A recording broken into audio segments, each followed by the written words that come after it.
तो आइए पढ़ते हैं हम रेशनल और इरेशनल नंबर्स होती क्या है। अगर डेफिनेशन की बात करी जाए तो रेशनल नंबर्स वो नंबर्स होती हैं जो कि एक्सप्रेस करी जा सकती हैं पी बाई क्यू के फॉर्म में, और इरेशनल नंबर वो होती हैं जो कि एक्सप्रेस नहीं की जा सकती हैं पी बाई क्यू के फॉर्म में।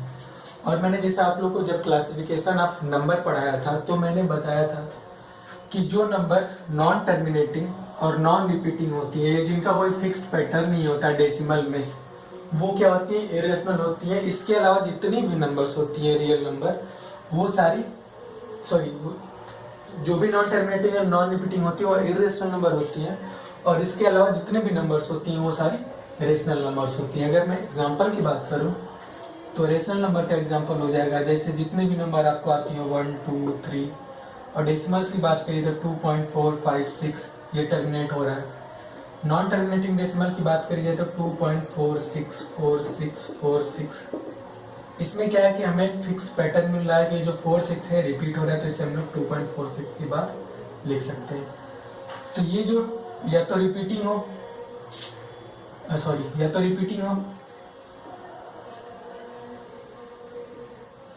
डेसिमल अगर हो तो रिपीटिंग हो, तो वो जो सारी नंबर्स होती हैं वो रेशनल नंबर होती हैं। और जो भी नॉन टर्मिनेटिंग और नॉन रिपीटिंग होती है, जिनका कोई फिक्स पैटर्न नहीं हमें मिल सकता, वो सारी नंबर्स क्या होती हैं, इरेशनल होती हैं। तो जितनी भी प्राइम नंबर्स होती है उनका अंडर रूट इरेशनल होता है।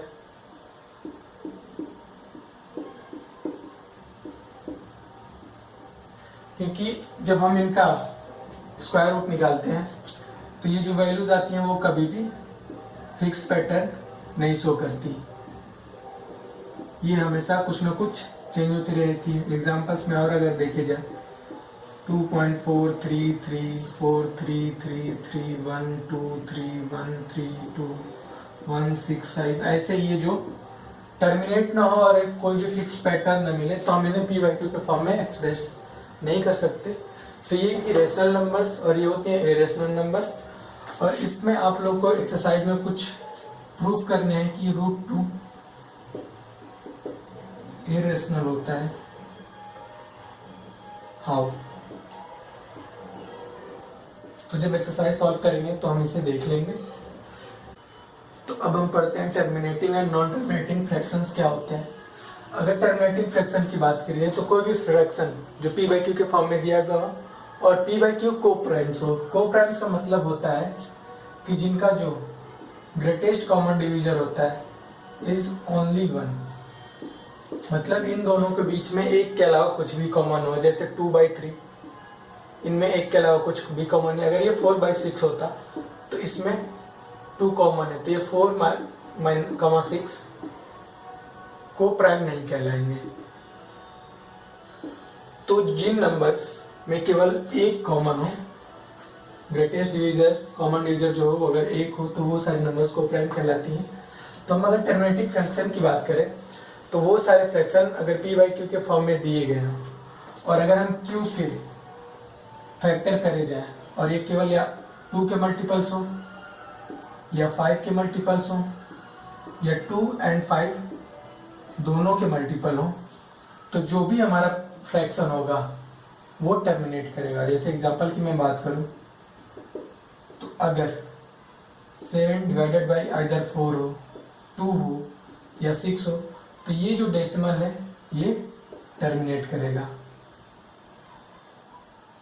या अगर हम 7 को 5 से डिवाइड करें, 25 से डिवाइड करें, 125 से डिवाइड करेंगे तो ये भी टर्मिनेट करेगा।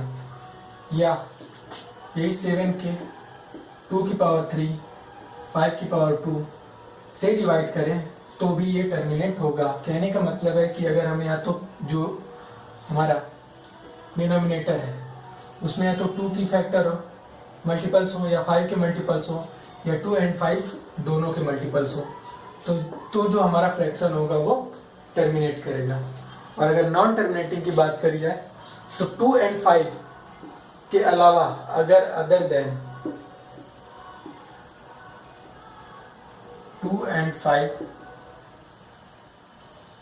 एनी नंबर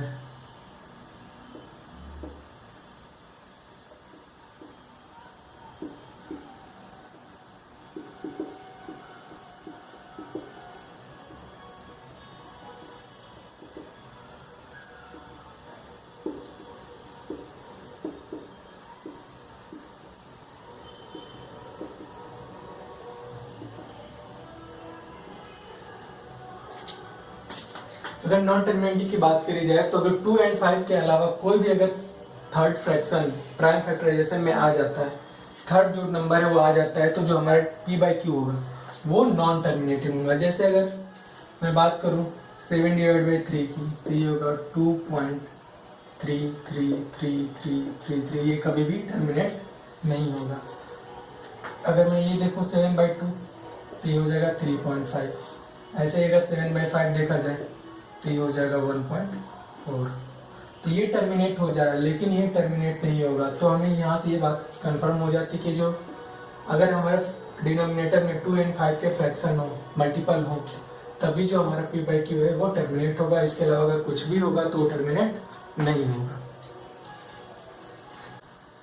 अब आपके एग्जाम में ये पूछा जा सकता है कि अगर कोई टर्मिनेटिंग फ्रैक्शन है तो कितने डेसिमल्स के बाद टर्मिनेट होगा। तो वो बताने के लिए अगर हमें कोई फ्रैक्शन दिया गया p/q के फॉर्म में, तो सबसे पहले हम इनके फैक्टर करेंगे। q के फैक्टर अगर 2 की पावर m एंड 5 की पावर n में होंगे तभी वो टर्मिनेट होगा। यहाँ पे m 0 भी हो सकता है, n भी 0 हो सकता है, कोई वो नहीं है, कोई हार्ड एंड फास्ट रूल नहीं है। तो जब हम फैक्टर कर लेंगे ये हमें मिल जाएगा। तो अगर m is greater than n, 3 case बनेंगे, n is greater than m and n is equal to m। अगर m ग्रेटर देन n है तो उस केस में जो नंबर ऑफ डेसिमल होंगे, डेसिमल पॉइंट्स या डेसिमल डिजिट्स, वो होंगी m।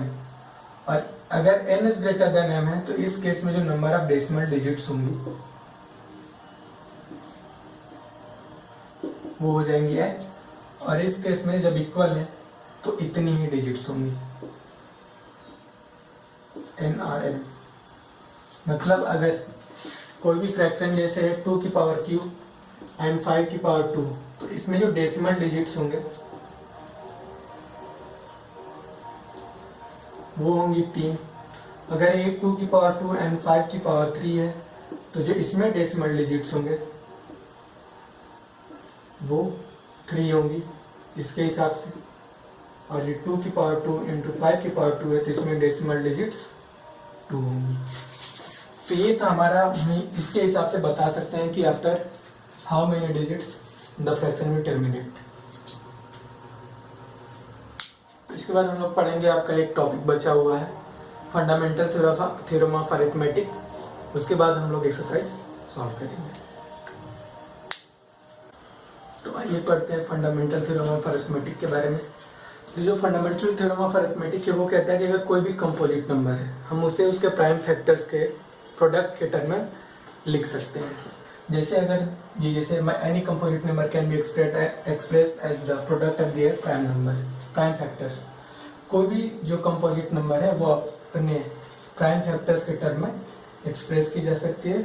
जैसे अगर मैं एग्जांपल की बात करूं, मैंने एग्जांपल लिया 12, तो इसका जो फैक्टराइजेशन होगा वो होगा 2 इंटू 2 इंटू 3। और ये जो फैक्टराइजेशन है वो यूनिक होगा। यूनिक कि इसमें हर बार 3 एलिमेंट होंगे और इसमें जो नंबर ऑफ टूज होंगे वो होगा 2, और इसमें जो 3 होंगे वो 1 3 होगा। और इसका ऑर्डर चाहे कुछ भी हो ये यूनिक होगा और हमें इसके ऑर्डर पे ध्यान देने की जरूरत नहीं है। Order in sense 3 into 2 into 2 हमने लिखा या 2 इंटू 3 इंटू 2 लिखा, इससे कोई मतलब नहीं है। हमारा जो ये फैक्टराइजेशन वो यूनिक होगा। इसमें हर बार 2 2 होंगे और 1 3 होगा, हर बार 2 2 होंगे और 1 3 होगा, चाहे हम किसी भी तरीके से इसका फैक्टराइजेशन करें। या अगर मैं कहूँ तो 250 का फैक्टराइजेशन करा जाए तो ये होगा 2 इंटू 5 इंटू 5 इंटू 5। इसको आप चाहे किसी भी तरीके से लिखें, 5 इंटू 2 इंटू 5 इंटू 5 लिखें, या 5 इंटू 5 इंटू 2 इंटू 5 लिखें, या जैसे भी आप लिख सकते हैं लिखें। लेकिन इसमें जो हर बार 3 5 होंगे, 1 2 होगा, चाहे आप किसी भी ऑर्डर में फैक्टराइजेशन करें उससे इसके यूनिकनेस पे कभी फर्क नहीं पड़ेगा। तो यही था हमारा फंडामेंटल थ्योरम ऑफ अरिथमेटिक।